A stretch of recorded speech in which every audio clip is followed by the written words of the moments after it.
Ok. É, Bom, primeiramente, né, tratando aqui de lógica de programação, né? A gente sabe que a gente tem uma matriz aí curricular no curso, com várias disciplinas, né? E se essas disciplinas estão ali, cada uma tem a sua importância, tem o seu valor, né, no contexto geral do curso, que no final das contas uma contribui para a outra, né, para dar a formação adequada para vocês aí, enquanto curso técnico em informática para a internet. Mas sabemos também que a linha das disciplinas de lógica, de programação, desculpa, melhor dizendo, né? As disciplinas da área de programação, elas acabam, né, às vezes sendo as disciplinas que mais exigem a atenção de vocês, o esforço de vocês, principalmente para aqueles que estão tendo essa experiência pela primeira vez, né? Então, essas disciplinas de programação, né, elas acabam, né, às vezes sendo até os gatilhos aí para desistência de muitos, e é isso que a gente não quer. Então, tem que tornar a disciplina mesmo mais suave, né, e, claro, ela exige um pouco mais de esforço de estudo de vocês, né? Na EAD, principalmente, muito depende aí, né, do avanço de vocês, dos estudos que vocês estão fazendo, certo? E seguindo o nosso roteiro, mas antes eu não posso deixar de fazer um comentário, né, porque tem uma coisa que eu preciso comentar, é quando eu vejo alguém vestindo um manto sagrado para vir às nossas aulas, né? Quando alguém veste uma camiseta do Grêmio, isso deixa a gente bem empolgado. Que maravilha! O pessoal agora vai começar a usar a camiseta do Grêmio em todas as aulas. Mas está bem vestido. Nesse caso aí, não vai passar frio, não vai passar calor. Isso é antitérmico, é térmico, é tudo, né? Então, beleza. Seja bem-vindo. Com certeza, foi muito bem recepcionado nessa aula por estar muito bem vestido. Isso aí, trata bem dele aí. Tá bom. Então, gente,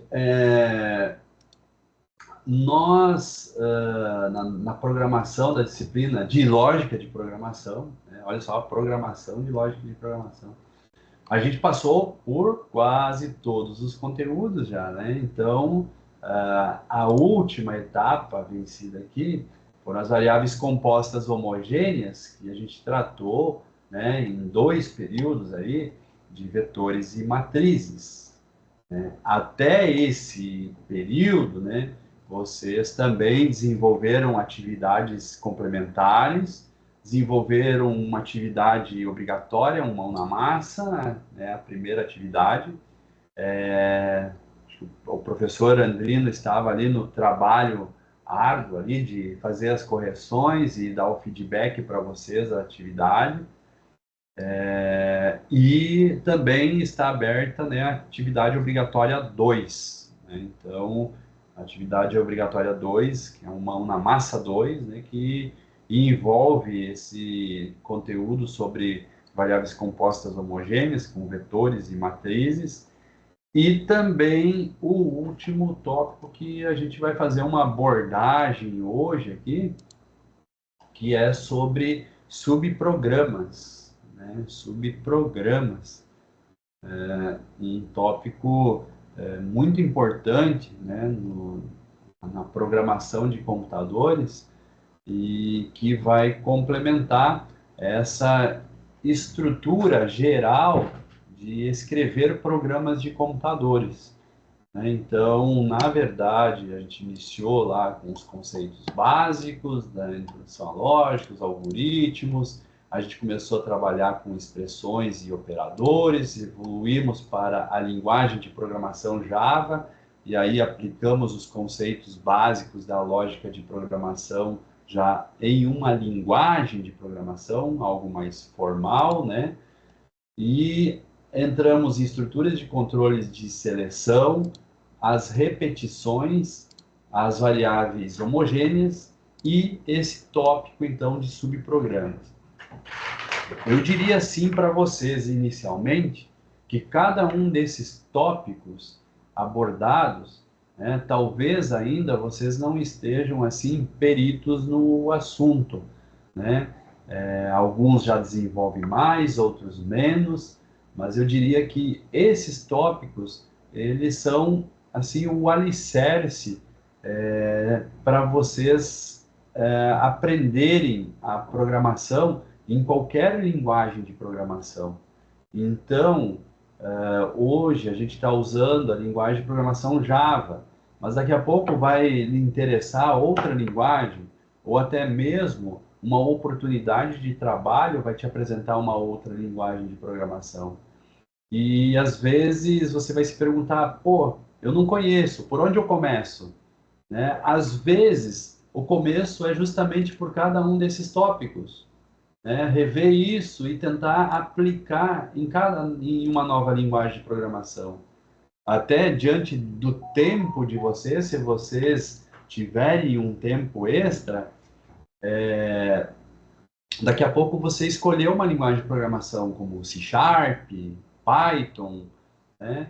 E tentar desenvolver as rotinas que tem aqui por conta própria em outra linguagem. Se perguntar algo do tipo, poxa vida, se eu posso fazer controle de seleção em Java, como que eu faço controle de seleção em Python? Né? Então, assim, talvez a resposta não vai cair do céu, você vai ter que procurar, você vai ter que ler, né?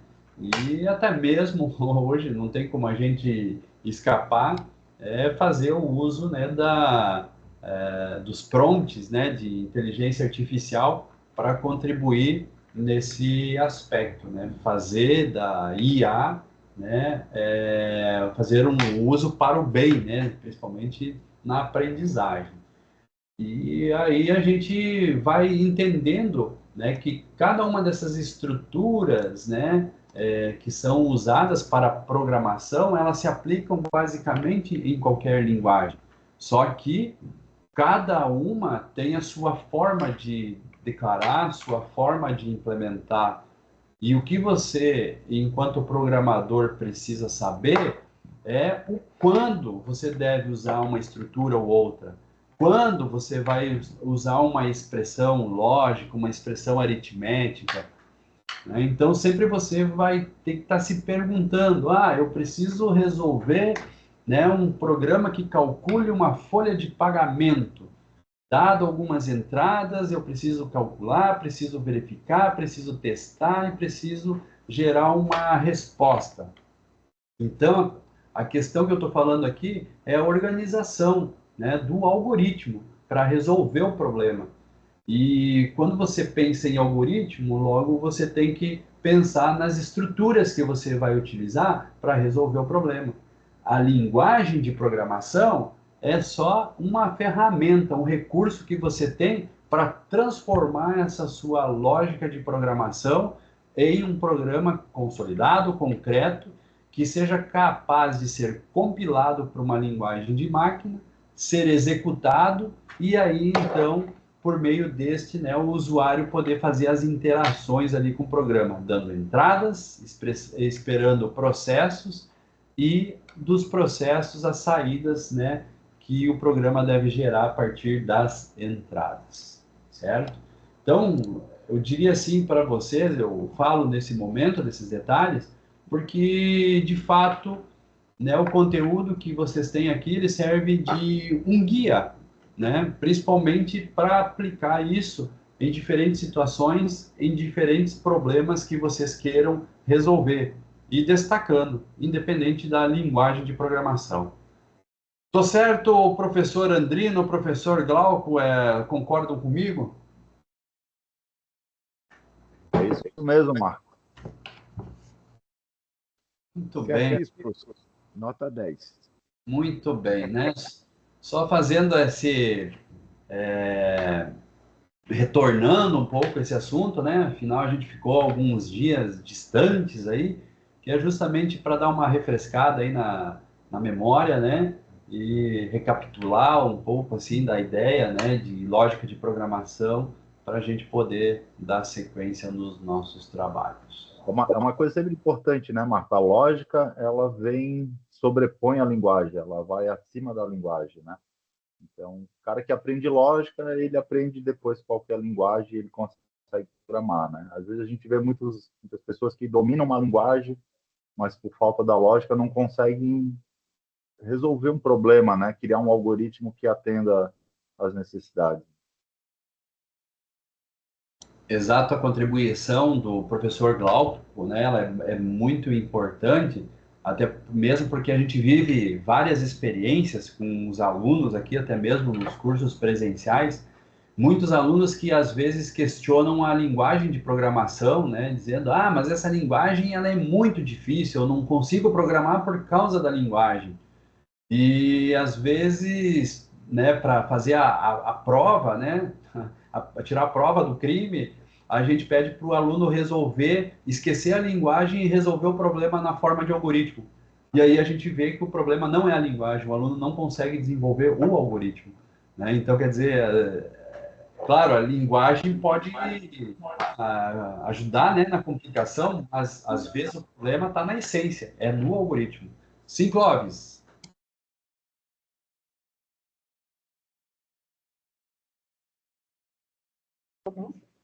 Opa, eu estava desligando.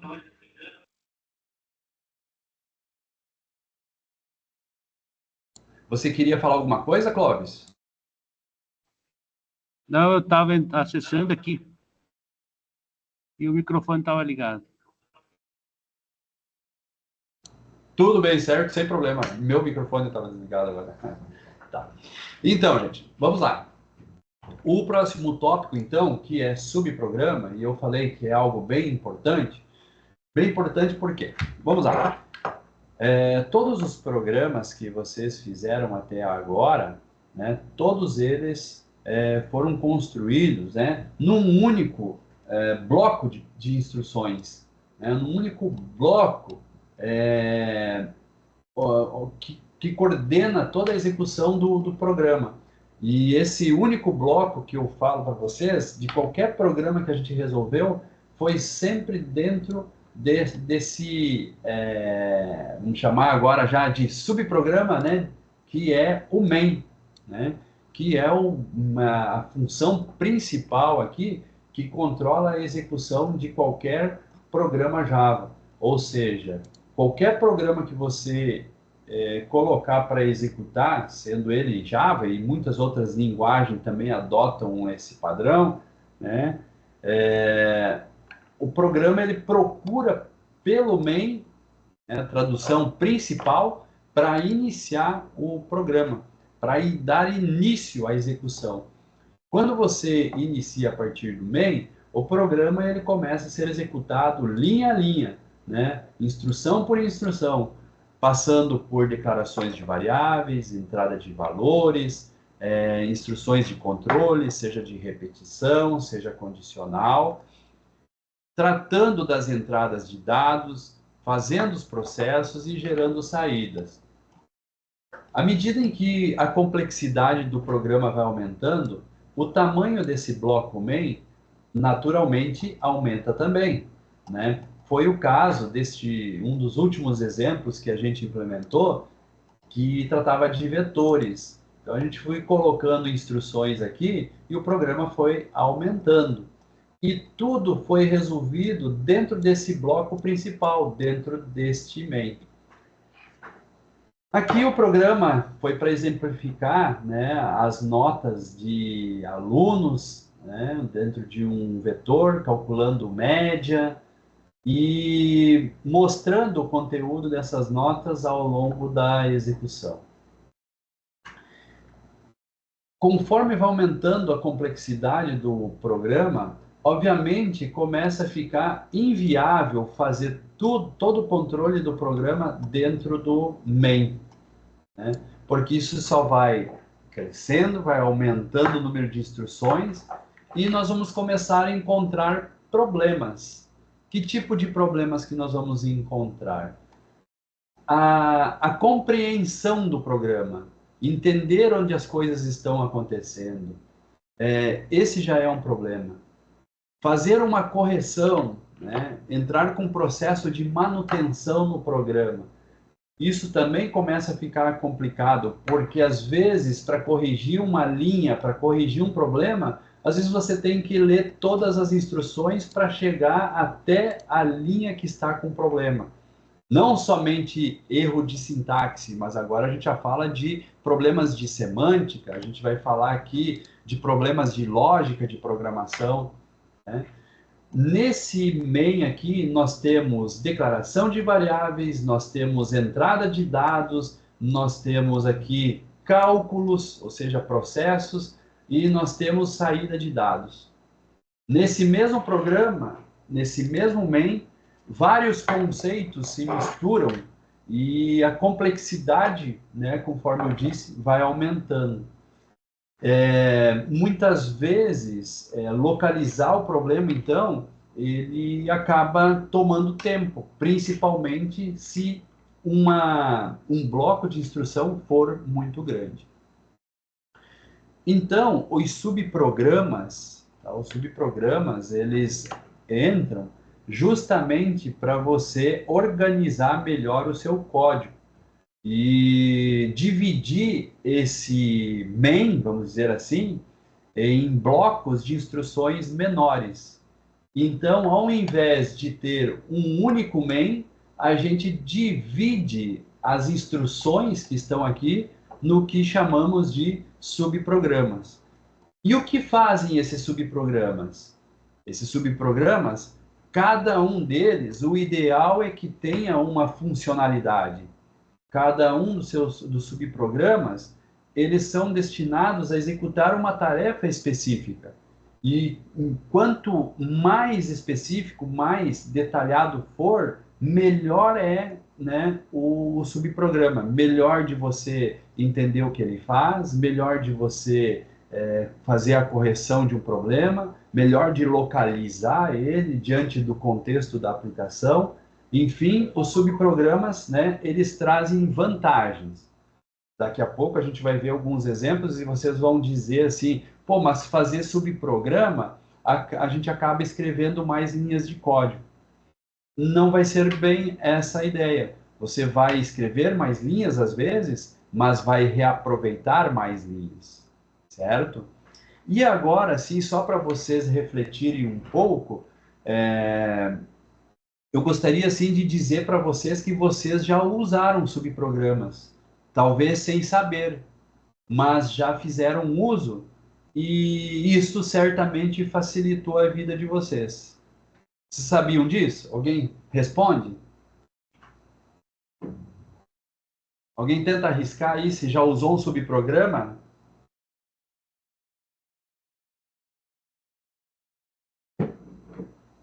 Silêncio.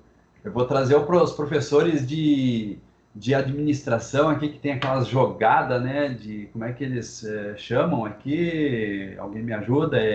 As dinâmicas, né?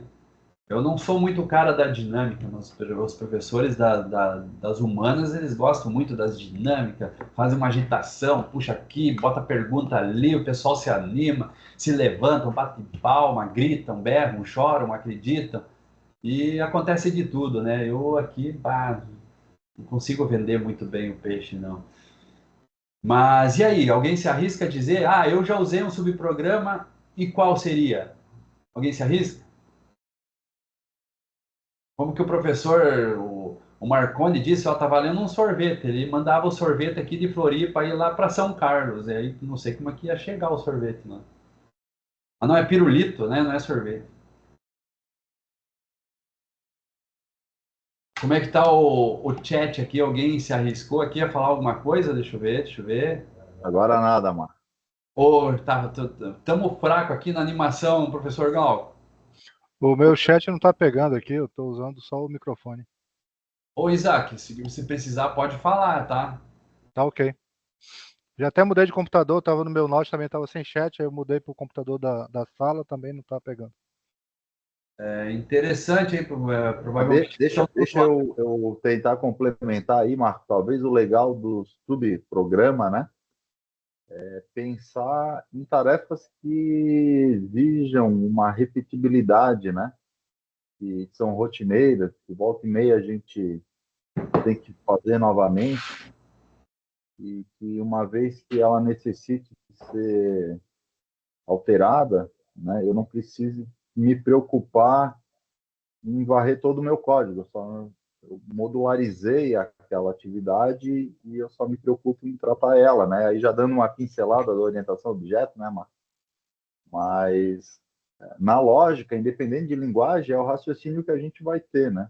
Então, no próprio dia a dia, se a gente for pensar nas nossas atividades, né, muitas coisas a gente tem sempre uma rotina pronta para executar, né? E a gente volta e meia quando precisa, repete aquela rotina, né? Sei lá, por exemplo, quando eu vou comer, né? Eu preciso mastigar, então eu aciono o modo mastigar. E ele se repete, né? Se eu tiver com um dente ali que eu saí do dentista, eu mudo o meu módulo para mastigar só de um lado, né? E eu repito ele daquele jeito, né? Fazendo uma analogia aí, ver se o pessoal se anima um pouco, né? Mas é mais ou menos esse o raciocínio, né? E eu vou utilizar esse modo sempre que eu precisar dele, né? Não importa o que se mastigue, né, Marco? Pode ser o pirulito. Exatamente aí, professor Glauco. Bem, né, nesse contexto, né? E, pensando assim em reaproveitamento, e a pergunta que eu fiz para vocês ali, será que vocês já usaram o subprograma e onde, né? Então vamos lá, ó, só para vocês estão vendo o meu código aí, né? Eu quero que vocês olhem comigo o que eu vou selecionar aqui, ó. Print, certo? Ou se não, aqui, ó, next int. Aí eu pergunto para vocês, quantas vezes vocês já fizeram uso, né, do println, do next int, certo? É nesses casos aí que vocês vão ver que isso são subprogramas, ou seja, são rotinas que foram escritas com um objetivo para atender uma demanda, né, no contexto do programa, e que são reaproveitadas várias vezes sem você precisar implementar todo o código novamente. Agora, olha só o que eu vou fazer aqui com o println que vocês já utilizaram. Ó. O println, vocês só fazem a chamada com uma mensagem, certo? Sempre que vocês querem imprimir alguma coisa na tela, vocês fazem isso, um print ou println com uma mensagem, correto? E esse print, para exibir a mensagem, ele não é uma mágica. Não é simplesmente joga na tela o que você mandou imprimir. Alguém escreveu um código, escreveu um programa que recebe essa mensagem, que começa a tratar, né, das interrupções do computador, que consiga acessar recursos do computador, que consiga acessar a placa de vídeo e tudo mais, e que consiga imprimir, por fim, a mensagem na tela. Então, quer dizer, não é um passe de mágica, dizia, imprime e está feito. Alguém programou isso, gente. E quem programou tomou todos esses cuidados. E a partir da programação dele, ele só disponibilizou, né, o nome, e aí a gente já vai começar a tratar aqui, o nome do subprograma ou do método, nome mais técnico para o que a gente vai utilizar em Java, na programação orientada a objetos. Esse subprograma ele vai cuidar de fazer tudo isso. E olha só, quantas vezes a gente já usa esse println no programa? Olha só, aqui tem 1, 2, 3, 4, 5 vezes. Então, a vantagem disso é que esse código está implementado, está certinho, e eu já sei que ele vai funcionar dessa maneira. E eu não vou me preocupar com os detalhes do que ele faz. Eu simplesmente tenho que saber como usá-lo, certo? Agora, se a gente não tivesse o recurso de subprograma, aí que eu vou mostrar para vocês, ó, eu vou acessar aqui, ó. Se a gente não tivesse subprograma, a gente ia ter que escrever todo esse código cada vez que a gente quisesse dar um print na tela. Estão vendo? E o detalhe, se a gente olhar para esse código, ele tem chamada de outros subprogramas que resolvem outros problemas, como o value IOF, como esse writeLine, como esse print, como esse nextLine. Cada um desses aqui, gente, é mais código. Ó. Vou abrir o outro aqui agora. Ó. Olha só o writeLine. Olha só quanto código tem aqui. Ó. Tá vendo? Esse cara aqui tem um IMPL writeLine aqui, ó, mais um código. Então, tá vendo? Ó, são várias chamadas. Então, percebam que alguém se preocupou de fazer todos esses controles em subprogramas e disponibilizou um recurso principal, que é o println ou print, para que, a partir de uma única chamada, a gente consiga reaproveitar todos aqueles códigos. Então, entendam comigo, se eu não tivesse esse recurso, eu teria que escrever cada um desses códigos em cada vez aqui que eu precisasse imprimir um valor. Entenderam? Então, é aí que começa a entrar a ideia de subprograma. Escrever códigos que possam ser reaproveitados. Tá? Então, assim, isso facilita a compreensão do que faz o código, né? Ele acaba tendo tamanhos menores, né? Então, cada código cuida de uma especificidade do problema, né? Cada um no seu lugar, e cada um desses códigos pode fazer uso de outros para ir complementando e tornando, né, criando a solução para um determinado problema. Então, isso são os subprogramas. Né? Entendam aí que eu teria que escrever, não só o fato de escrever várias linhas para uma determinada situação, mas aí também o fato de você poder reaproveitar algo que já está pronto, poder usar isso quantas vezes você quiser, onde você quiser, e isso é um facilitador. Eu acho que já dá para entender, né, desta forma, certo? Então, olhando para o e-book, aqui com uma barrinha aqui que está me atrapalhando. O e-book, quando nós tratamos aqui de subprogramas, é justamente essa explicação que eu faço aqui, né, para vocês entenderem, né, onde que se aplique e para que serve um subprograma. E eu tenho duas figuras aqui que dá a ideia melhor de como funciona um subprograma.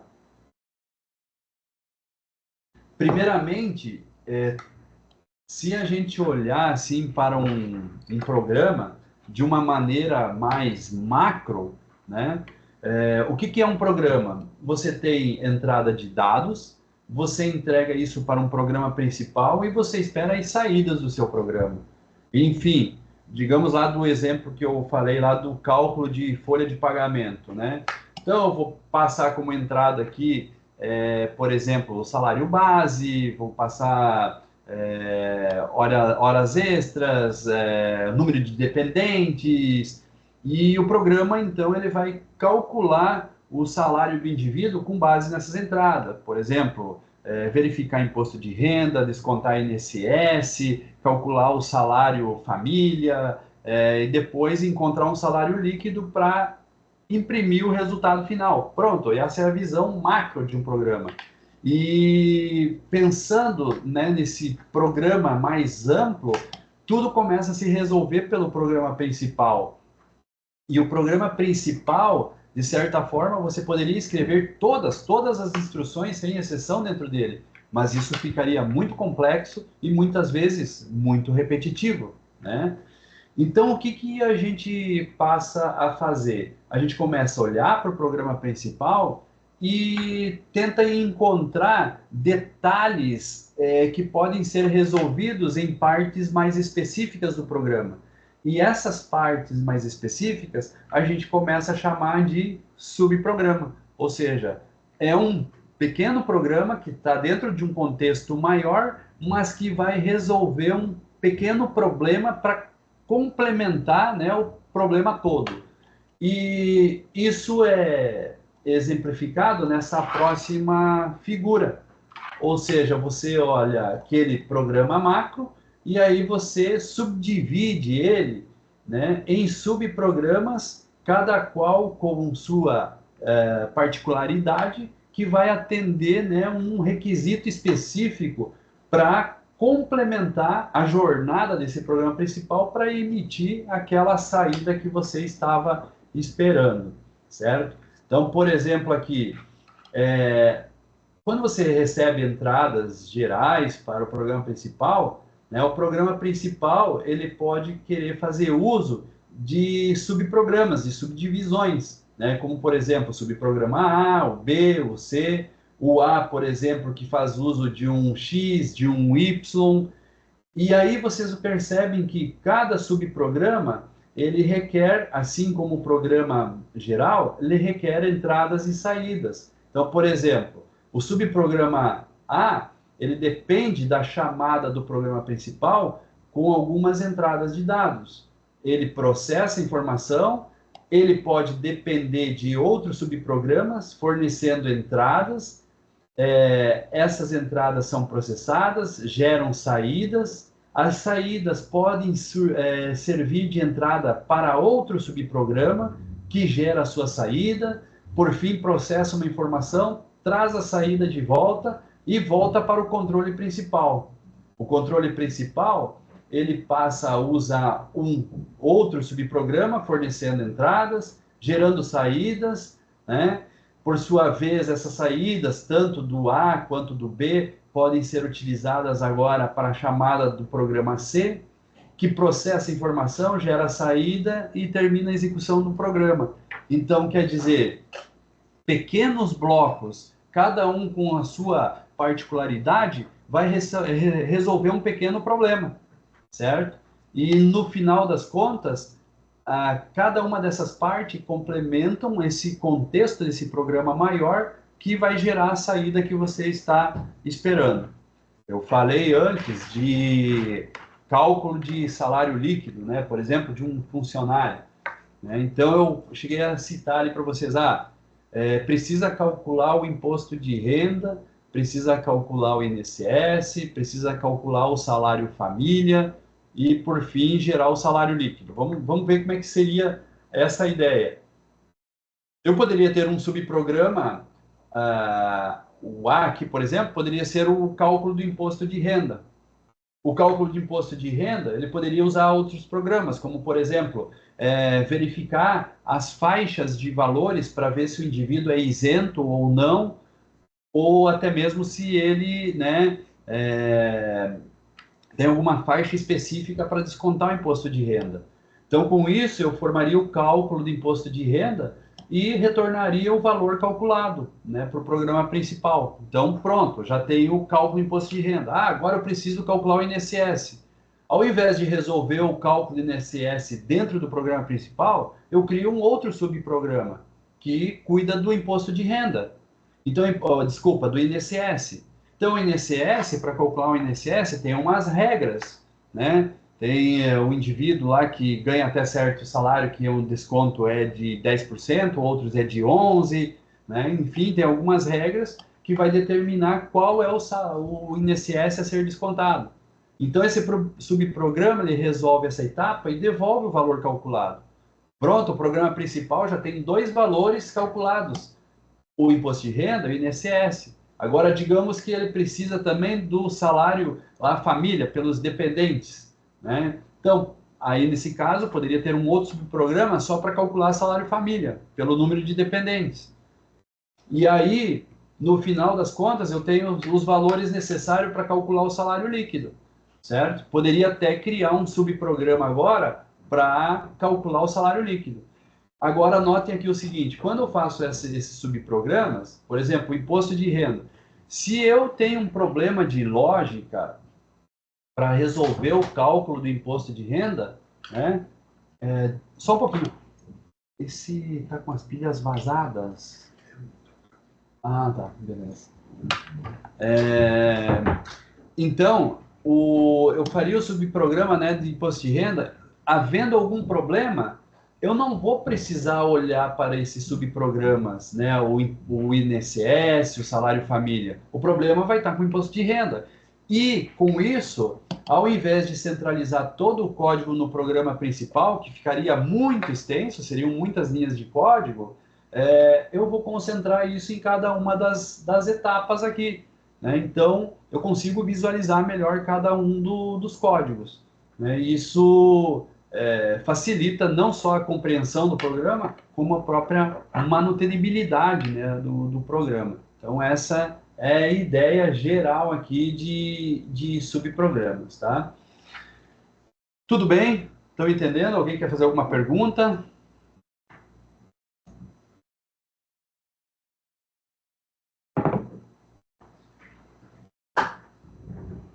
Tudo certo? Acho que está tudo bem.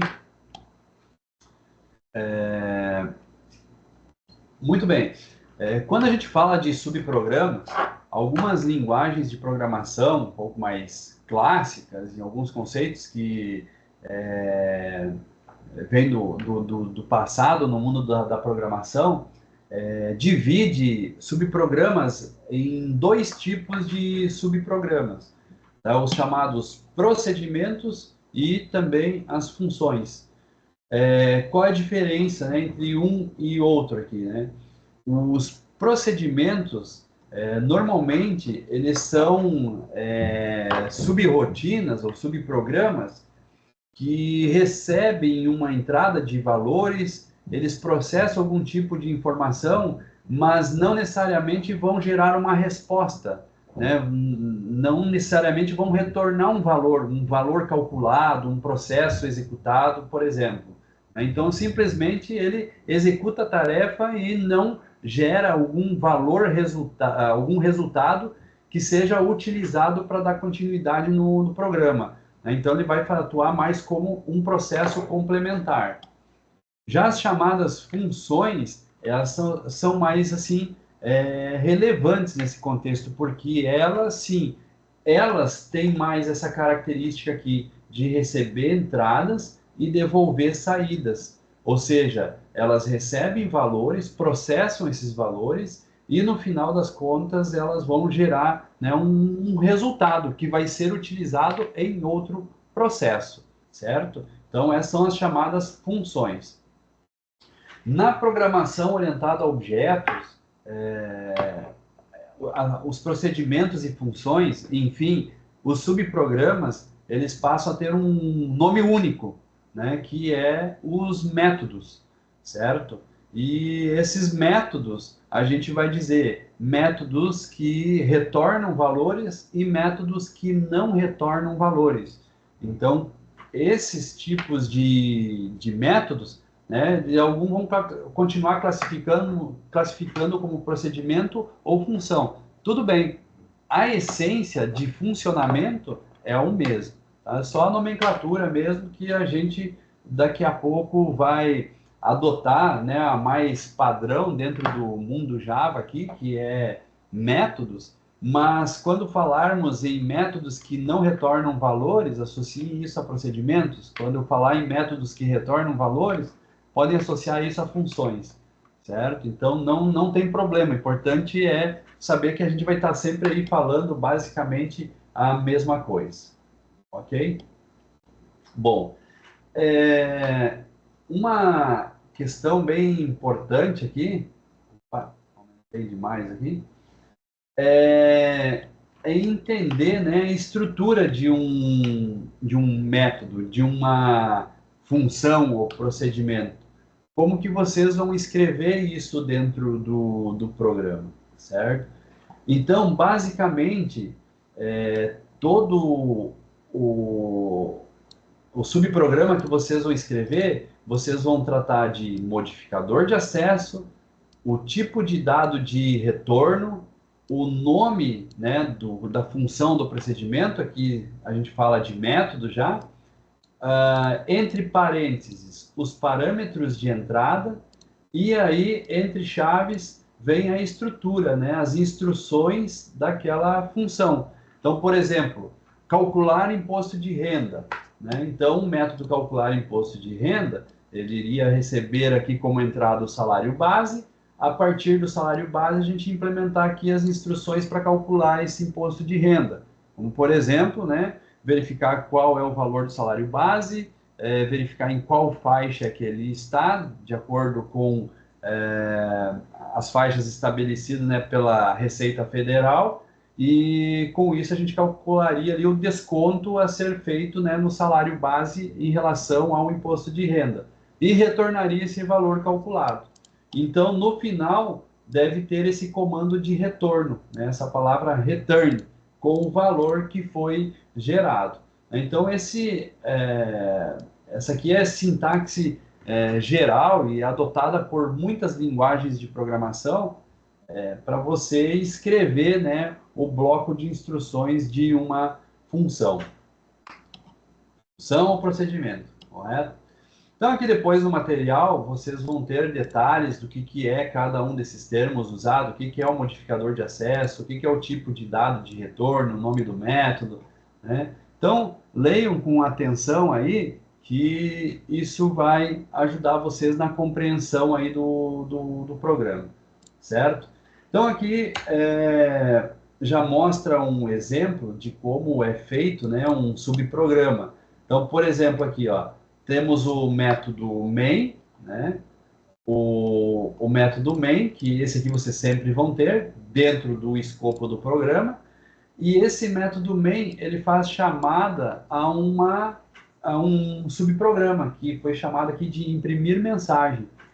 O que é esse imprimir mensagem?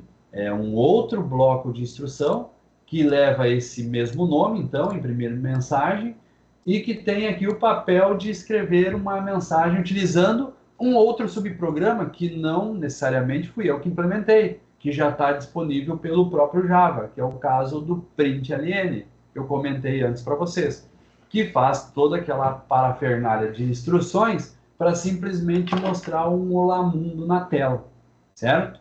Então, basicamente, é essa a ideia, né, no conceito geral aqui de métodos. E, enfim, funções e procedimentos.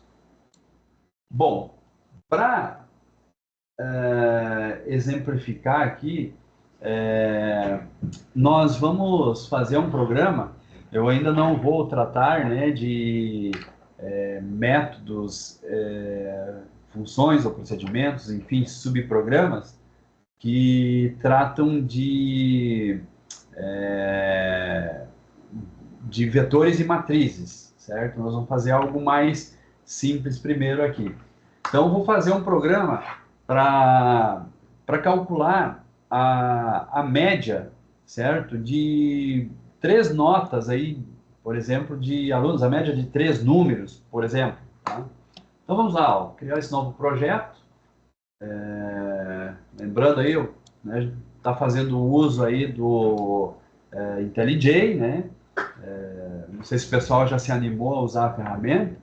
Lembrando aí também que vocês, como alunos do IFSC, com o e-mail institucional, vocês podem ter acesso à versão Ultimate do IntelliJ, que dá vários recursos aí para vocês, certo? Então, esse projeto, eu vou chamar ele de projeto PRJ cálculo média, certo?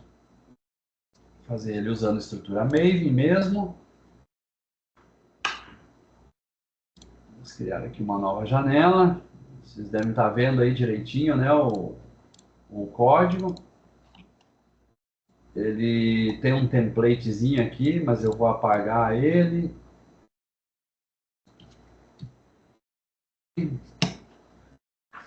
Lembrando, quando você escreve o main, né, o main ele é obrigatório, né? O main dá todas as coordenadas. Então, primeiramente, eu vou escrever o programa sem escrever, né, subprogramas, certo? Eu vou criar da maneira que vocês resolveriam o programa para calcular a média de 3 números, certo? Então, eu quero calcular a média de 3 números, eu vou pegar aqui 3 inteiros, né? Vou chamar aqui de V1, V2 e V3, valor 1, valor 2 e valor 3, certo? Para esses valores, então, a gente vai usar de scanner para fazer a entrada de dados.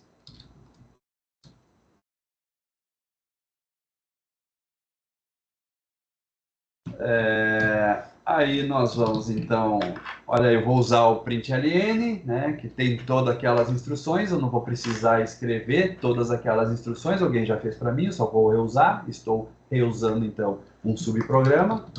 Vou solicitar aqui para informar, então, o valor 1, e ao invés de usar println, vamos usar print.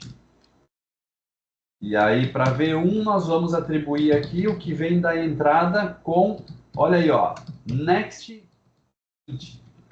Lembra da pergunta que eu fiz para vocês? Vocês já usaram algum subprograma? Olha aí, nextInt é outro, ó.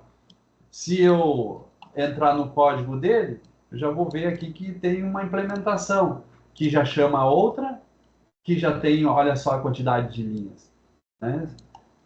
Que chama outras também, né?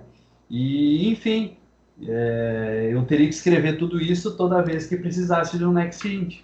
Né? Então, esse é um ganho, né, sem tamanho aqui, quando a gente fala de subprogramas, subrotinas, certo? Então, vamos fazer aqui, né, para solicitar aqui o valor 2, o valor 3, e também vamos tomar o cuidado aqui de atribuir para as variáveis corretas, certo? Vamos lá. Então, isso aqui foram as entradas de dados, né, entrada de dados. De processo, o que nós vamos ter? Vamos lá, eu quero calcular a média de 3 números. Eu poderia fazer por etapas, né? Para calcular a média, eu preciso da soma dos 3 valores, concorda comigo? Tudo bem? Então vamos lá, ó. Vou criar aqui uma variável que eu vou chamar de soma, ou total, né? E vai receber então o V1 mais o V2 mais o V3. Perfeito? Esse é o primeiro processo. Para ter a média, eu vou ter que ter uma variável. Acho que agora vai ser melhor aqui a gente atuar com um float, para poder ter uma média real, senão vai ser uma média de inteiros, eu vou ter só o valor sem fração, né? Um valor inteiro somente. Então, essa variável média, ela vai ser o que aqui? Total, né? Dividido por quanto? Pelo número de elementos que eu tenho na soma, que são 13, então, e beleza. Nesse caso aqui eu tenho um erro, porque as duas variáveis aqui, elas são inteiras, né? O total é inteiro, o 13 é inteiro também. Então, isso aqui não vai gerar, né, uma média quando eu tiver ali, né, um valor, né, real, né, com uma fração. E para isso, então, eu faço o seguinte, eu transformo um desses valores aqui em real, forço ele a ser real. Por exemplo, eu coloco esse cara aqui, 3.0f. Aí aqui, no caso, agora a média vai ser calculada, né? E o resultado vai ser um valor real, em ponto flutuante. Ok? Com casas decimais ali após a vírgula. Certo? Beleza. E, por fim, a gente vai, né, ter a saída. Então, a saída, nós vamos utilizar aqui o systemout e mostrar a média, né, a média dos 3 valores, certo? Que vai estar, então, na variável média. Perfeito? Bom, olhando para isso, por que eu coloquei entrada, processo e saída? Para ficar bem evidente, né, essa ideia de vocês ver um programa de uma forma, primeiramente, mais assim, macro. Né? Entrada, processo e saída. E daqui a pouco a gente vai pensar nesse modelo para esse problema aqui, que agora foi resolvido num único programa principal.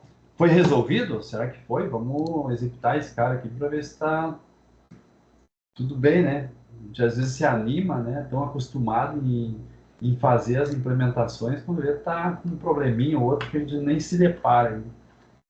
Mas os meus assistentes estão de olho aqui, eles vão me corrigindo, né? Conforme for a ocasião. Pô, chamar os professores aí com doutorado, né? Mestrado, né? Chamar de assistente é brabo. Desculpa aí, colegas. Vamos lá, ó. Então vamos colocar aqui um valor 9, o valor 10, o valor 8 e aí a solicitação aqui para calcular a média, certo? Tá aí então o processo calculado, né? Deu média 9 dessas três notas, três variáveis, né? E a princípio está tudo ok. Então, até aí vocês devem ter entendido, né? Bom, qual é o detalhe de tudo isso daqui, né? O programa, por enquanto, ele é pequeno, né? Então, assim, se eu deixasse dessa maneira, quase não teria problema. Mas é justamente para a gente começar a aprender a programar e aplicar boas práticas de programação, é de situações menores que a gente tem que ampliar o conhecimento, né? De aplicar o nosso conhecimento em situações menores para depois atingir um nível de complexidade maior, certo? Então, olhando para esse programa, né, a gente pode pensar em subprogramas, certo? Onde? Principalmente, né, onde nós temos processos. Os processos, eles podem se tornar subprogramas. Olha só, já vamos ver essa situação exatamente no primeiro processo, que é o cálculo da soma das três variáveis, V1, V2 e V3, certo? Então, ao invés de fazer esse cálculo direto no main, certo? Eu determino uma função, um subprograma para resolver esse problema. Vocês vão dizer assim, mas somar é uma coisa tão simples, tão trivial. Certo, mas daqui a pouco você pode aplicar esse somar em diferentes situações. E isso vai tornar o seu programa mais dinâmico e você chegar num nível de reaproveitamento maior. E é o que acontece com esses métodos, print, println, nextInt, né, que foram desenvolvidos dessa maneira, certo? Então, como transformar esse processo aqui, né, em um subprograma? Eu quero somar três números, né? Eu quero somar três números. O que eu vou fazer então? Eu vou criar um subprograma para fazer a soma de valores. Então agora, fora do escopo do main, né? Ou seja, fora das chaves do main, mas dentro do escopo da classe, ou seja, das chaves aqui que delimitam, né, o início e fim do main, eu vou escrever, então, uma função para somar valores. Olha só, que nome que eu vou dar para a função? Eu já estou dizendo, né? Normalmente, os substantivos, eles me ajudam a identificar... desculpa, o verbo da ação me ajuda a identificar, né, uma função para o programa, que é o caso de somar. E esse nome já começa a se tornar mais apropriado para declarar a subrotina ou o subprograma, certo? Então, esse seria o nome mais adequado, é uma ação, um somar, certo? Alguns vão dizer assim, soma de valores, certo? Pode ser assim? Tudo bem, é um nome, dá para identificar? Dá. Mas por que fazer um nome tão extenso se você sabe que a soma é a soma de valores. Então, você usa, né, o verbo imperativo aqui para determinar isso, né? Então, que seria o somar. Né? Então, somar seria um nome mais apropriado. Ah, vamos discutir os nomes aqui? Não, mas algo que seja próximo, né, da tarefa que o subprograma deve executar. Né? Assim como também eu não chamaria, se o subprograma vai somar números, eu não chamaria ele, por exemplo, de multiplicar, tampouco de dividir ou subtrair. Né? O propósito dele será somar. Tá? Então, esse somar é o nome. Né? O que ele precisa, o que a gente precisa colocar mais aqui, né? Então, sempre é bom olhar para o documento que a gente disponibilizou para vocês aqui, a sintaxe, né? O que vocês precisam declarar. Né? Então, tem um nome, tem parâmetros, tem tipo de retorno, modificador de acesso e o corpo das instruções. Então, é isso que a gente vai fazer. Então, entre parênteses, a gente coloca as entradas. Que entradas serão essas? Aqui a gente vai determinar variáveis que vão receber valores como argumentos da função. Então, olha só, lembro que quando a gente mostrou aqui a figura, a gente falou em entrada de dados. Cadê a minha figura? Cadê a minha figura? Está acima aqui, a figura, a entrada. Olha só, um subprograma tem entrada de dados, então você vai enviar dados para que essa função possa executar um processo. Ela não sabe, ela não conhece qual é o dado que ela vai processar. Você tem que informar isso como uma entrada, certo? Então, são variáveis. E onde que a gente declara essas entradas? Depois do nome do método, da função, entre parênteses, a gente declara as entradas. Quantas entradas a gente precisa para somar? Bom, qualquer soma, né, qualquer operação básica de soma, ela precisa de 2 operandos, no mínimo. Então, eu preciso de 2 variáveis. Então, seria, vamos chamar aqui de A e de B. Posso chamar de inteiro? Pode, sem problema, né? Afinal, aqui a gente está trabalhando num contexto de inteiro, a soma de inteiros, mas a gente poderia usar outros tipos também. Certo? Então, eu vou dizer assim, ó, nome da função é somar, ela vai aguardar 2 entradas, o A e o B, para fazer, então, o processo, a soma, que a gente coloca entre chaves. O corpo, né, de instruções. Que instrução que nós vamos ter aqui? A gente pode entrar, né, num detalhamento ou fazer algo mais direto. Primeiramente, eu vou fazer algo mais detalhado. Então, eu vou criar aqui uma variável soma, certo? Que vai receber a operação, o processo. O que é o processo? A e B.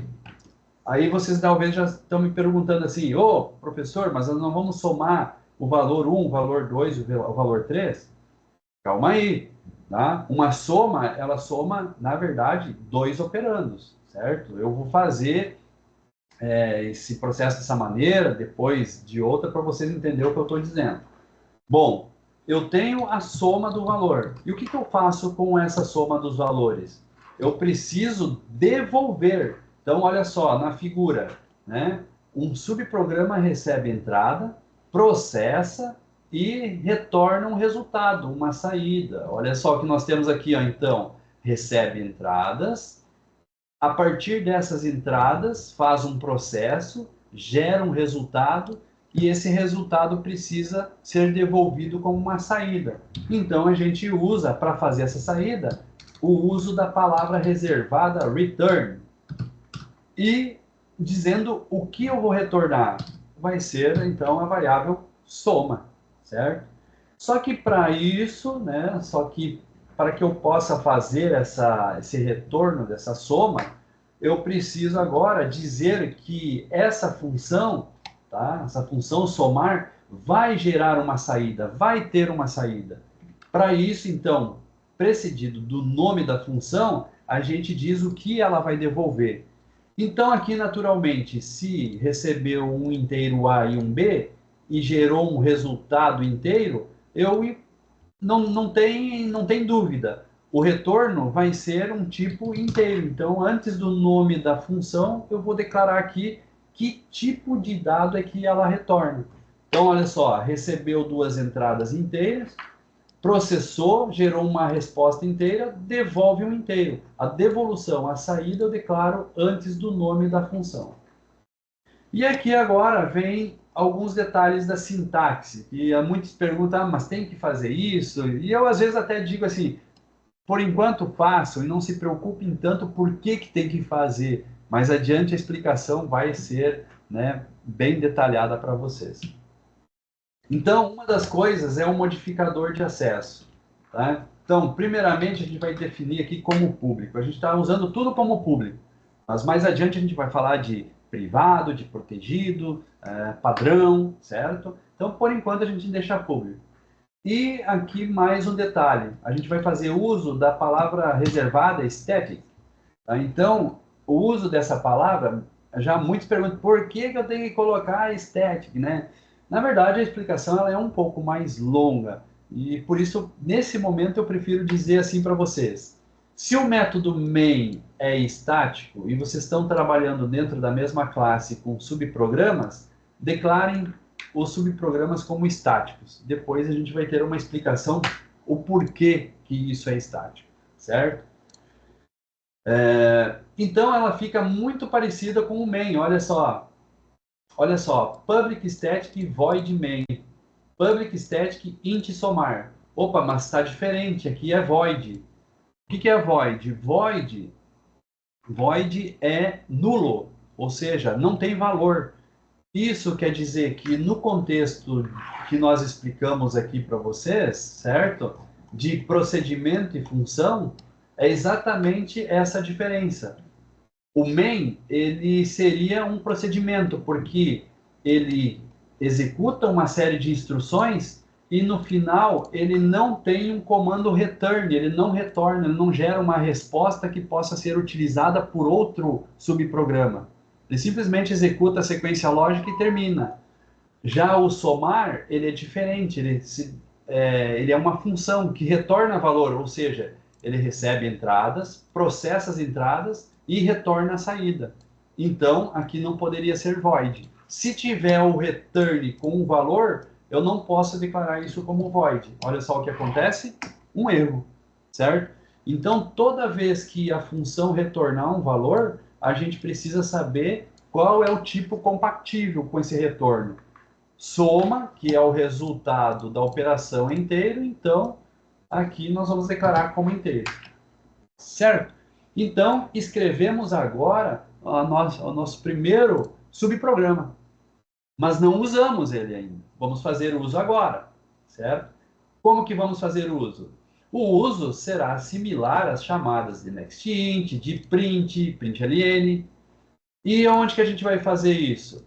Ao invés de calcular o valor diretamente aqui, V1 mais V2 mais V3, eu até vou deixar comentado esse código para vocês verem a diferença depois, a gente vai fazer isso daqui, ó. Então, vamos manter a variável total. Ao invés de calcular diretamente, a gente vai pedir para quem sabe somar agora. A gente vai dizer assim, tem alguém que sabe somar números aí? Opa, tem um subprograma aqui, ó. Então você vai chamar ele, você vai colocar assim, ó, soma aí para mim. Somar o quê? Eu quero a soma de V1 e do valor 2, V1 e V2, certo? Então agora, ao invés de fazer o cálculo direto aqui, eu vou dizer assim, você que sabe somar, soma aí para mim os valores de V1 e V2. Então olha o que está acontecendo nesse momento. Eu pego os valores que foram dados de entrada, de V1 e de V2, entrego isso para o somar. O somar leva com ele esses valores. O valor de V1 agora vai ser colocado na variável A, o valor de V2 vai ser colocado na variável B, vai ser executado um cálculo de A e B, gerado o resultado e devolvido. O valor devolvido da soma vai ser atribuído em total. Pronto, aí eu tenho o valor da soma, né? E aí vocês vão dizer, opa, mas e o V3? E o V3, né? Não está incluído nessa soma. Então, o que eu poderia fazer? Olha só, poderia fazer isso aqui, ó, colocar V3. Opa, mas dá erro. Dá erro por quê? Porque o método somar, a função somar aqui, ele está esperando só A e B, só 2 valores. Eu não posso passar 3. Ah, então eu posso criar um terceiro argumento aqui, dizer assim, agora eu quero também o valor C. Certo? Pronto, aí tudo bem. Aí eu posso colocar agora A, B mais C. Aí tudo bem, eu resolvo, né, o problema. Então, nesse caso, o valor de V1, quando chegar aqui no somar, o valor de V1 vai ser colocado em A, o de V2 em B, o V3 em C. Exatamente nessa ordem separada por vírgula. Agora, eu tenho os valores de A e B, que são cópia dos valores de V1, V2 e V3, que vão ser usados para executar esse processo. Tá?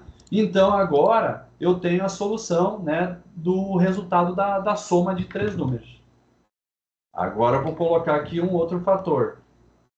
Opa, eu quero 4 valores. Eu quero a média de 4 valores. Eu quero um quarto valor agora. Eu quero um quarto valor. Aí eu venho aqui, coloco V4 e venho aqui e mudo a média para fazer de 4 números. Certo? Qual é a solução que vocês dariam? Ah, aumenta aqui mais uma variável, V4. Coloco outra variável aqui. Pronto, e faço a soma aqui. Pronto. Mas e se eu quisesse calcular agora só a média de V1 e de V2? Desculpa, a soma de V1 e de V2. Então eu faço isso aqui, ó. Int novo total, só por exemplo. Ali, ó. Novo total. Né? Somar, eu quero só a soma de V1 e de V2. Eu quero isso. Opa, não tem essa função. Você vai dizer assim, não, mas o somar está aqui. Sim, o somar está aqui, só que o somar ele precisa de 4 variáveis. O que eu estou querendo dizer para vocês aqui? Que se eu fazer um somar dessa maneira, tá, eu estou engessando o problema aqui para uma situação específica, que não resolve a situação, não deixa esse método dinâmico, que possa ser reaproveitado. Porque para cada variável que eu tratar, eu teria que criar uma solução específica.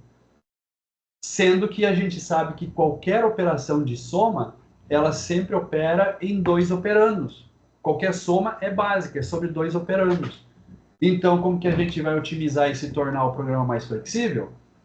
A gente vai, eu vou até deixar esse aqui, ó, comentado para vocês verem aqui como exemplo, né? E vou reconstruir o código aqui agora para somar, somar somente 2 argumentos, A e o B, certo? E a gente vai melhorar então o nosso código, correto? Tá, tudo bem. Eu quero agora fazer a soma de 4 valores, mas eu não tenho mais esse somar com 4 argumentos. Como que a gente resolve isso?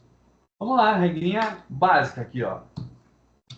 A gente vai, primeiro, resolver a soma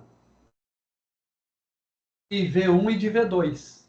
Então, a soma de V1 e V2, que eu defini na entrada aqui, vai gerar uma resposta. Essa resposta, ela vem de volta. E agora eu vou usar essa resposta para calcular uma nova soma. Então, eu vou fazer isso aqui, ó. Somar de novo, né? A soma de V1 e V2 com V3. Olha só. Agora tem que dar uma olhada nos parênteses. Né? Porque o que vai acontecer aqui, ó? Quem que vai executar primeiro?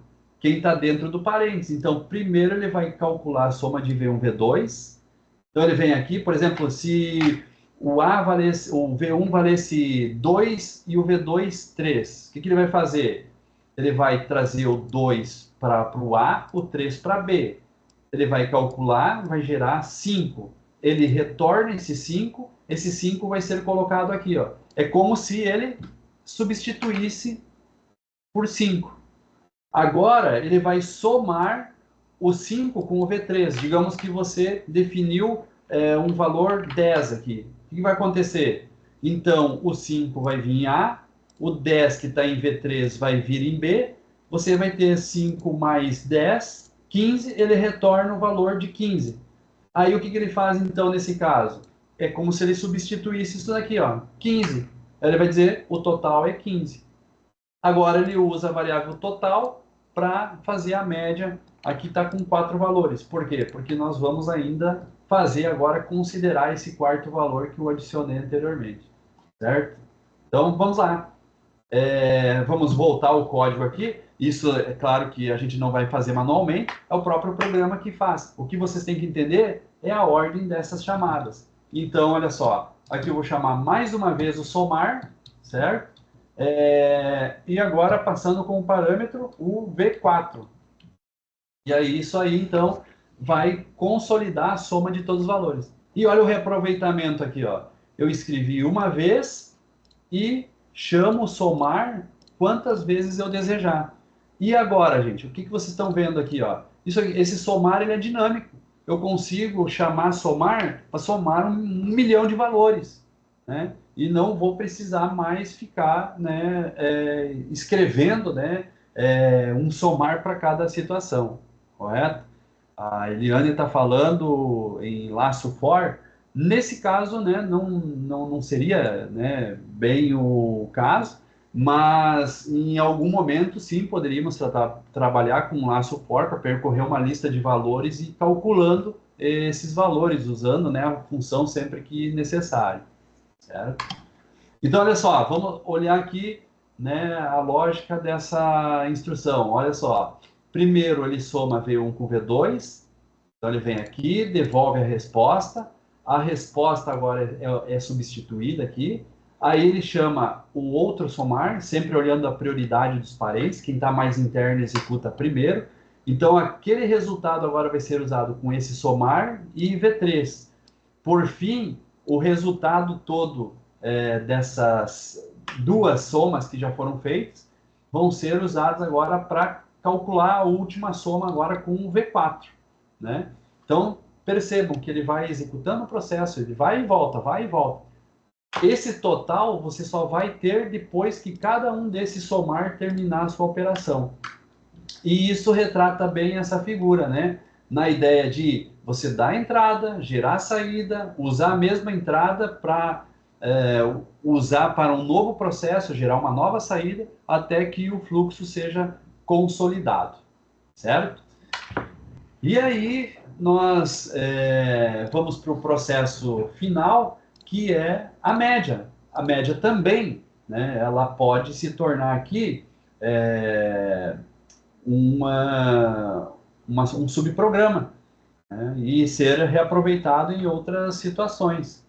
Então, eu posso criar aqui um subprograma para calcular uma média. Como que seria aqui, né, um nome né, sugestivo aqui para calcular média? Até poderia chamar assim mesmo, né, calcular média, certo? Para calcular a média, eu preciso também de dois valores, né, o numerador e o denominador, né? Então, eu vou chamar aqui, né,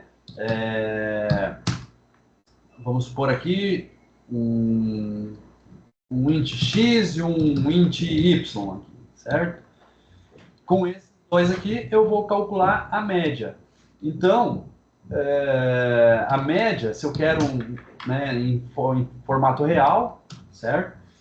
Vou ter a variável média, que vai fazer a operação de x dividido por y, certo?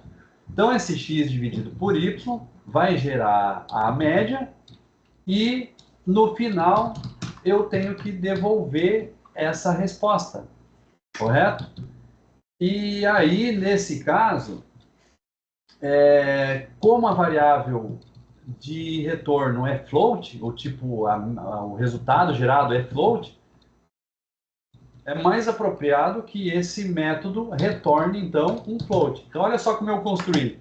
Dei o nome do método, da função, determinei as entradas, tá?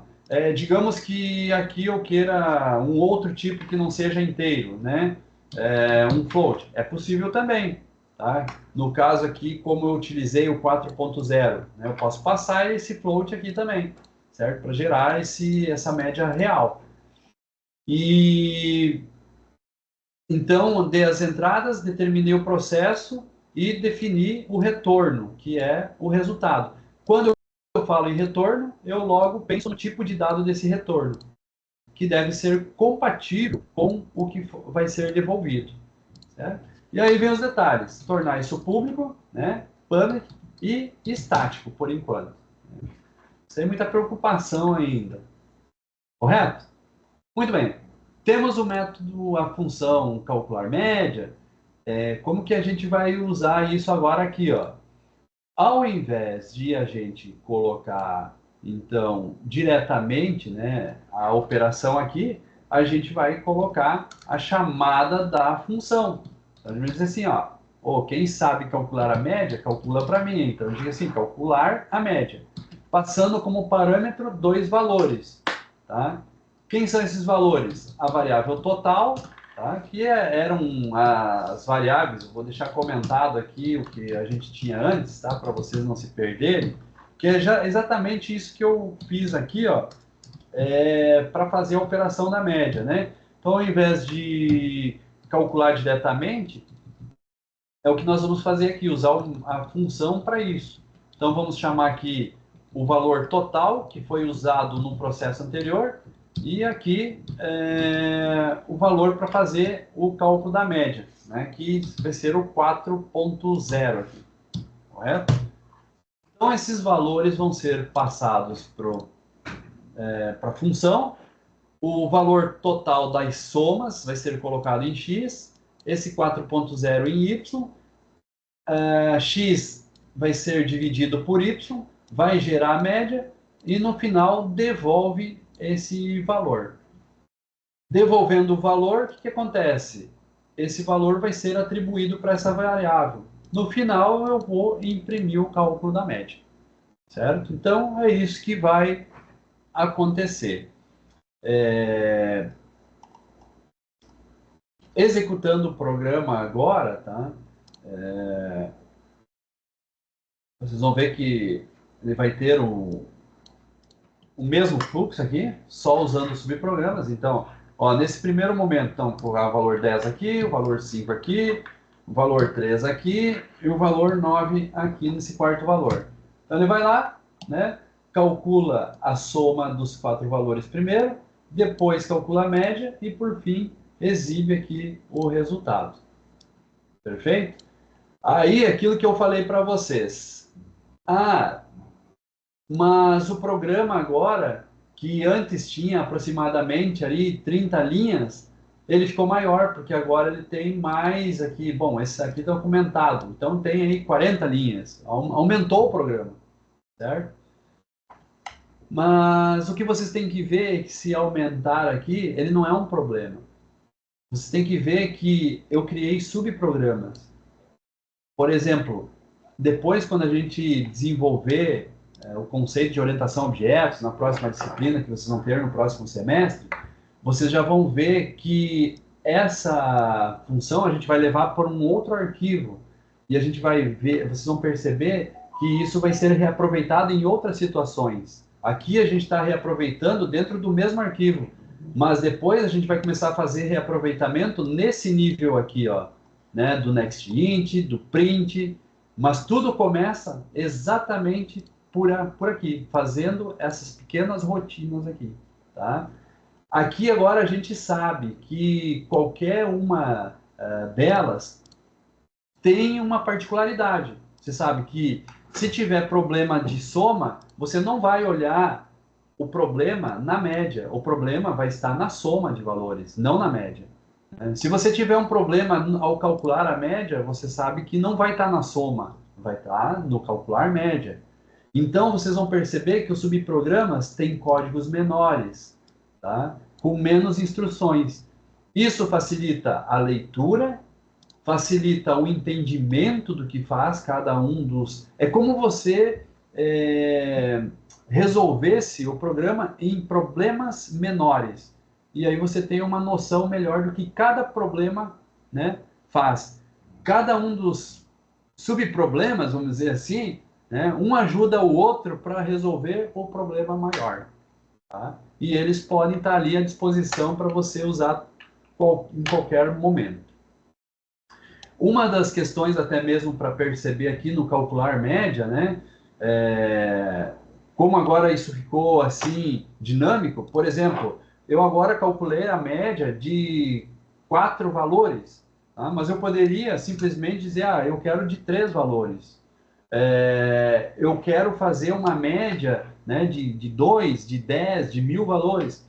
Simplesmente basta eu determinar qual é a quantidade de valores que eu tenho aqui, que a função vai saber disso. Ela vai calcular a média de qualquer número de valores. Então, por isso, ela vai se tornar mais flexível, mais dinâmico, né? Então, você consegue um reaproveitamento maior, certo?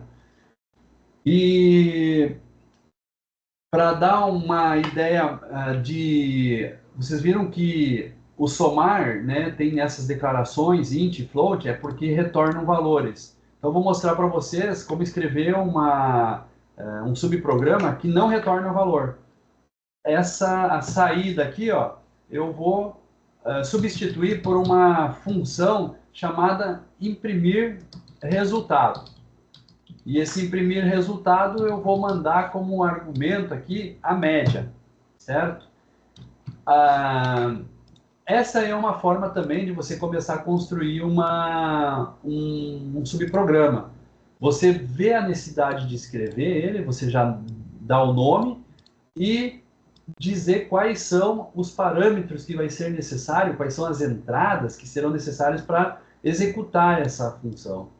Então aqui, diferente, né, do somar, que precisou de 2 argumentos, do calcular média, que precisou de 2 argumentos também, nesse caso aqui, a gente vai usar um único argumento.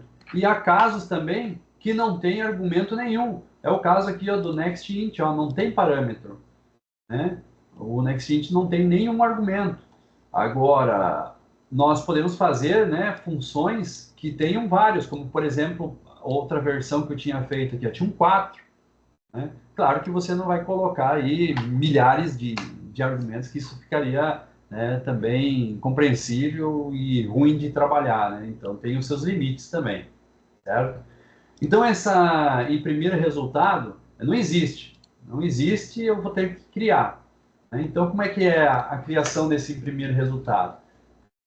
Olha só, aqui uma observação importante, né? Eu estou criando os subprogramas, tá? Tem que cuidar para escrever dentro do bloco main, dentro das instruções aqui do abre e fecha chaves. Tem que ser fora dos outros blocos, né, de subprogramas, ou seja, o que é fora? Aqui iniciou o main, e o main ele termina aqui, ó. Aqui iniciou o somar e ele termina aqui. Aqui iniciou o calcular média e termina aqui. Então, quando escrever um novo subprograma, tem que ser fora dos subprogramas já existentes e tem que ser dentro de uma classe. Tá? Então, esse aí é o princípio básico. Então, vamos lá. Eu chamei o subprograma de imprimir resultado. O que é o imprimir resultado? Ele vai receber uma variável float, que é a média. Como que eu sei que é float? Como que eu estou jogando float aqui, int aqui? Não é simplesmente jogar. É porque eu sei que a média é uma variável float. Então, se eu quero mandar como entrada para um imprimir resultado um float, eu tenho que dizer que a entrada será desse mesmo tipo, certo? Então, aqui eu vou receber essa variável média, e aí, ao invés de imprimir o resultado nessa linha, eu vou copiar ela daqui agora, ó, eu comentei, eu tirei ela daqui, e vou jogar para cá, certo? E esse método aqui, ele simplesmente imprime a média e não gera resultado nenhum, ele não vai devolver nenhum resultado, eu não vou precisar de return agora, tá? Embora que eu pudesse ter, mas sem qualquer variável. Tá? Então, eu não preciso ter o return aqui, correto? Se não tem o return, eu vou declarar esse subprograma como void. Ou seja, ele não retorna valor, é nulo, certo? E aí, os detalhes, public e static. Tá? Então, agora o programa vai continuar, né, da mesma forma, certo? Calculando a soma, a média e imprimindo agora o resultado por meio de um subprograma. Vamos ver se continua funcionando, né? Vamos lá, ó. Vou colocar aqui um valor 10, um valor 5, um valor 3, um valor 8. Né? Pronto, ó, gerou uma nova média, né? 8,67, arredondando. Correto? Então, da mesma maneira. E agora, antes de concluir, nós temos 10 minutos aqui, eu vou já deixar para vocês aqui uma dica bem valiosa para vocês verem o fluxo da execução do programa, certo? Eu vou colocar uma marcação aqui no número da linha, exatamente nessa linha onde vão acontecer as chamadas do programa.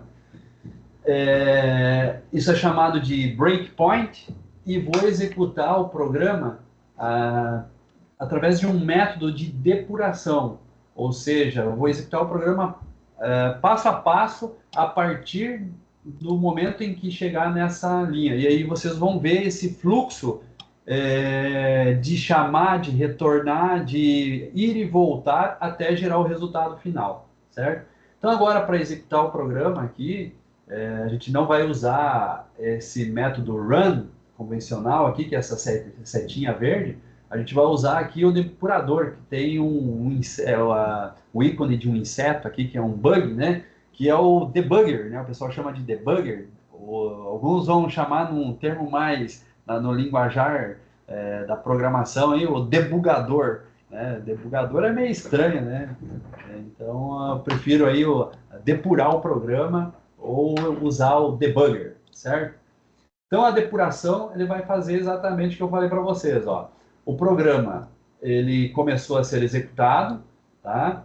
Ele instalou aqui a marcação que é para parar nesse ponto quando o programa chegar a atingir essa linha.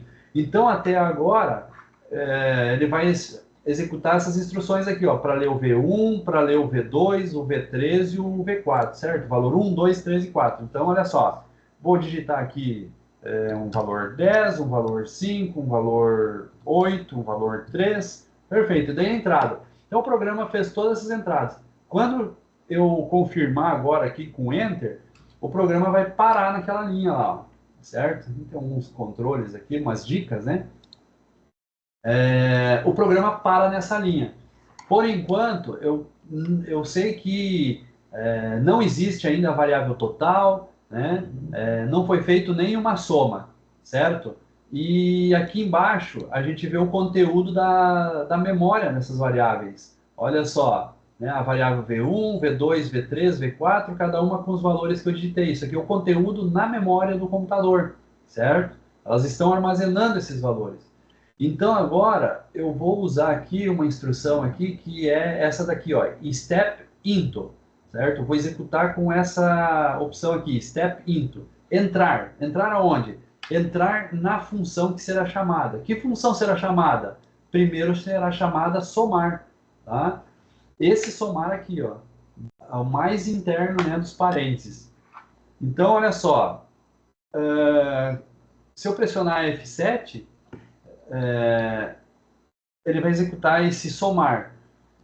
Olha só, ele vem aqui para o somar, o valor de A vale 10, que é o V1, e o valor de B vale 5, que é o valor de V2, que estão agora temporariamente na memória, certo? Isso vai gerar o cálculo da soma, já temos o valor da soma, né, que era 10, 5, agora tem 15, e ele vai retornar esse 15. Esse 15 é retornado e o programa volta para essa linha. E agora ele vai executar o segundo somar, né? Esse cara aqui, passando o 15 que foi gerado com o valor de V3. Vamos ver se é isso mesmo, ó. Então o A agora vale 15 e o B vale 8. E aí uma nova soma, o total 23. Então ele executa, volta e agora tem mais um somar, que é o 23 com o valor de 4, do valor 4, que era 3, e aí ele vai gerar um valor de soma 26. Retorna isso. Agora vocês vão ver que a linha não concluiu ainda, certo? Ele parou aqui, ó. Eu já tenho o total da soma, que é o 26. Esse total vai ser atribuído para essa variável que vai ser criada agora na memória. Olha só, executei com F7, a variável total foi criada na memória e ela tem o 26. Agora eu vou fazer uma outra chamada de um outro subprograma, o calcular média, levando com ele o valor de 26 de total e o parâmetro, que está errado aqui, está 3, né? Eu mudei, mas são 4 variáveis, né? Depois a gente acerta isso. O depurador é bom para isso também, para você ver esses detalhes, esses erros que você comete quando está escrevendo o programa, né? Então, com ele você vê, o programa está funcionando tudo certinho, mas o resultado está errado. Está errado porque, de repente, você inseriu um processo a mais, uma variável a mais, um valor a menos, ou coisa do tipo. Enfim, vamos lá, ele chama para calcular a média, então vem os valores, né? 26 e o 3, né? Aqui o erro não é, ele vai fazer a média, né? Tendo 4 valores, ele vai fazer a média por 3, tá errado, mas o resultado vai ser correto. Quem errou fui eu na passagem de parâmetros. Então tem isso, né? Se você fornece dados para o programa gera resultado errado. Agora, se você faz tudo certinho, vai dar tudo certinho, correto? Então, gera a média, devolve a média, né? A variável média agora vai ser criada na memória, olha só, recebeu o resultado, e agora eu vou usar o imprimir resultado, levando, né, uma cópia do valor da média, olha só. Agora ele chamou imprimir resultado, vai exibir a média no console, né, o resultado, olha aqui, a gente já vê aqui o resultado da média, termina sem o return e volta para terminar agora o main. E aí encerra a execução do programa, né? E assim eu consigo ver esse fluxo, né? Chamando, voltando, né? E percebendo, né, a importância aqui dos subprogramas. Um detalhe aqui, antes de finalizar, né? É que normalmente os subprogramas que retornam valor, o resultado ele é atribuído para uma variável, para que eu possa utilizar em outro subprograma. Aqui é o caso, ó, ele gerou o total, eu vou usar o total agora no subprograma calcular média. E isso volta naquela figura, né? Então eu dou entrada, o subprograma gera uma saída, essa saída pode ser usada como entrada para outro subprograma, que vai gerar uma saída que pode ser usado para outro e assim por diante, até finalizar a execução do programa. Agora percebam que o imprimir resultado não tem essa atribuição, não tem algo similar do que foi feito aqui para o somar e calcular média. Não tem por quê? Porque ele é declarado como void. Se ele é void, ele não retorna, ele não gera um valor de retorno. Então, não preciso guardar isso em lugar nenhum. Quer dizer, eu não tenho o que guardar, ele não gera um resultado. Ele simplesmente é um complemento, né? Ele executa a ação e encerra, certo?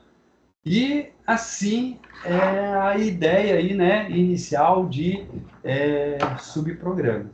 Então isso já dá aí um suporte para vocês começar a pensar em subprogramas para a atividade mão na massa 2, certo? E no próximo encontro a gente dá uma geral aqui também usando vetores, né, com subprogramas. Perfeito? Eu aqui tenho chamado de função e tal, mas quando falo de Java, muitas vezes eu remeto a isso né, um identificador método, né? Eu chamo de método. Mas tudo bem, tanto faz aí. O importante é entender essa ideia de entrada, processo e saída. Porém, agora em situações mais particulares, né? Que resolvem pequenos problemas. Certo? Então, não sei se alguém tem alguma pergunta, se o professor Andrino aí está satisfeito, o professor Glauco aí, se quiserem fazer algum comentário, né? Eu finalizo esse exemplo aqui. Acho que é isso aí mesmo, Marcos. Muito bem colocado. Perfeito, Marcos. Só para reforçar uma questão muito importante nessa situação de subprogramas, vai ser bem enfatizado, né? De quando um subprograma é uma função e quando um subprograma é um procedimento. Isso tem que ficar muito claro para vocês. Ou seja, quando nós temos um subprograma que tem um return, certo? Ele não vai ter lá a chave lá de acesso como void, vai ser um tipo, vai ser int, vai ser float, vai ser string, que ele vai retornar alguma coisa. E esse retorno tem que ser compatível com esse tipo, ok? Quando é um procedimento, tá? Sempre tem a palavrinha void na frente, indicando vazio ou nulo, que não acontece nenhum retorno, tá? Então, só para enfatizar isso, ok? Uma coisa que me chamou também na explicação do professor Marcos Pichen, tá? Que talvez vocês podem ter questionado, por que quando eu mando como entrada um parâmetro com um nome, e lá no subprograma ele tem um outro nome? Por uma questão de não necessidade de vínculo com o mesmo nome, ok? Então, por exemplo, o professor Marcos Pichen fez um exemplo que ele mandou um parâmetro com um nome, e lá no subprograma tinha o mesmo nome, que é o caso da média. Imprima a média. Imprima a média, né, Marcos? Isso, imprima resultado média. Pode ver, ó, ele manda a média como parâmetro e lá no procedimento, né, esse é um procedimento void, né, ele também recebe como média. Então não há também problema que quando manda a entrada, né, quando passa o dado para um parâmetro, tá, que os nomes sejam iguais. Normalmente são diferentes, também não há vínculo, tá? Porque na utilização, outros nomes podem ser utilizados como parâmetro, né? O importante é que quando chega é daquela forma que o dado, né, que a variável vai ser tratada. Só por uma questão assim de reforço aí nesse conteúdo geral. Mas foi excelente, professor. Muito bem. Legal aí, É né? muito bem colocado, professor. Eu acho que isso é uma coisa, né, Marco? O pessoal geralmente faz uma confusão, acha que tem que ter o mesmo nome, mas, como o professor Andrino colocou, não tem vínculo, né? Muito bem observado. Certamente, né? Concordando com o professor Glauco, realmente uma observação bem importante. Até diria para vocês que muitas coisas aqui a gente pensa em falar, mas dado o tempo, às vezes a gente acaba, né, atropelando as coisas aí, né? Mas esses detalhes também estão explicados no e-book. E tem mais, eu quero que me ajude a lembrar na próxima semana para falar de tempo de vida de variável, né? E isso vai fazer essa diferença para vocês entenderem melhor por que aqui eu usei média e tem média aqui também, como é que elas não são conflitantes, por que aqui está V1, V2, aqui está A e B, por que aqui usei, por exemplo, total e um valor, aqui até já tem que acertar isso para mandar o código depois para vocês, né? Coloquei um literal aqui, o nome de uma variável, e aqui usei x e y, poderia ser também A e B, né? Tá? Então, isso aqui vai falar aqui de escopo de variável e tempo de vida de variável. Tá? Então, isso é um assunto que a gente vê na próxima aula, até porque hoje já extrapolamos um pouquinho aqui e vocês têm prova daqui a pouco, né? Mas isso a gente dá uma revisada aí na próxima semana, mais esses pequenos detalhes. Se eu não lembrar, por favor, me ajude. Depois a gente disponibiliza a gravação e o exemplo de ser código. Eu sempre deixo lá junto na descrição do vídeo no YouTube, certo? Então, encerrando, quero desejar aí a vocês aí uma boa prova, né? Que esteja aí tudo sob controle. Gente, assim, ó, vou alertar porque alguns casos aí de outras provas que aluno resolveu a prova em 10 segundos, tá? Praticamente botou a bola na marca do pênalti e saiu chutando, sem testar as habilidades, né? Então, assim, leiam com atenção, tá? Procurem responder ali com, né, com toda a atenção de vocês ali, deem valor, né, elaborar as questões, foi um trabalho, a gente se dedicou, se empenhou, né, e a prova não é castigo, tá, é só mesmo para a gente ver o desempenho de vocês, e para a gente ter uma ideia disso, é importante que vocês dediquem o tempo, né, o máximo possível aí, dentro dos limites que é possível na prova, e para a gente ter uma ideia de como realmente está o desempenho de vocês aí, tá? Não é chutão, não, né? Chutando vocês não vão a lugar nenhum, pode até dar certo, tá? Mas para vocês terem uma ideia, é muito difícil, né, acertar na Mega Sena. Beleza. Desejo a todos uma boa prova, tá? Obrigado aí pela atenção de vocês. Qualquer questões aí, manda e-mail aí para os professores e também, quando casos mais específicos em relação ao curso, o e-mail da coordenação. Uma boa noite e uma boa prova. Até mais. Boa noite, pessoal. Estou encerrando a gravação.